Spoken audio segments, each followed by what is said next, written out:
Ma'am பாசிசம் பத்தி என்னன்னு கேட்டாங்க. அப்புறம் பாசிசம் பாயாசம்னா அவர் சொன்னாரு. பாசிசம்னா என்னன்னு யாராவது சொல்ல முடியுமா? பாசிசம்னா என்னன்னு ஒரு 4 வரிகள்ல மேடையில வந்து யாராவது சொல்றீங்களா? இளைஞர்கள்ல ஒருத்தர், யாராவது ஒருத்தர்.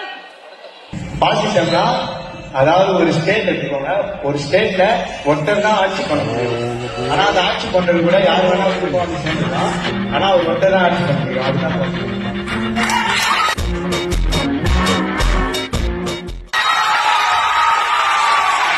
மேம் இன்னொரு கொஸ்டின் கேட்டாங்க. திடீர் சார் பேசினாங்க. சார் பேசினதுக்கு அப்புறம் மேம் கேட்டாங்க, திடீர்னு வரவங்களை பத்தி கொஞ்சம் இதுவா பேசினாங்க. அதுக்கு ஒரு எக்ஸாம்பிள் சொன்னாங்க மேம். திடீர் அரசியல் பற்றி அவர் பேசினாரு. நீங்க என்ன புரிஞ்சுக்கிட்டீங்க? ஒரு கேள்வி கேட்கிறேன். இப்ப நீங்க ஒரு விமானத்துல போறீங்க. கிட்டத்தட்ட 50 வருடம் அனுபவம் இருக்கிற ஒரு பைலட் இருக்காரு. நேத்து தான் கத்துட்டு வந்த ஒருத்தர் இருக்காரு.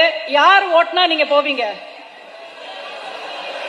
புதுசா இன்னைக்குதான் கத்துட்டு உங்களை பிளைட்ல கூட்டிட்டு போனா போவீங்களா? அதுதான் திடீர் அரசியல். இத்தனை நாள் வேற என்னவோ பண்ணிட்டு இருப்பாங்க. இப்ப முதலமைச்சர் ஆசை வந்த உடனே என்ன பண்ணுவாங்க? கூட்டம் கூடன உடனே நான் தான் முதலமைச்சர். அதாவது 40 வாட்டி பைலட் ஓட்டுனவரைய வச்சு கம்பேர் பண்ணி பேசினாங்க. இப்ப புதுசா பைலட் வரவரை வச்சு கம்பேர் பண்ணி பேசுறீங்க மேம். ஆனா அது அப்படி இல்ல மேம். புதுசா வரவங்களே நம்ம எதிர்க்கணும்.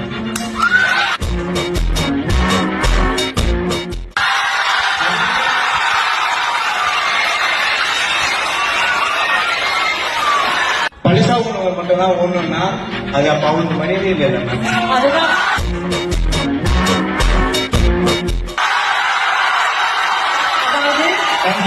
தேங்க்யூ. களத்துல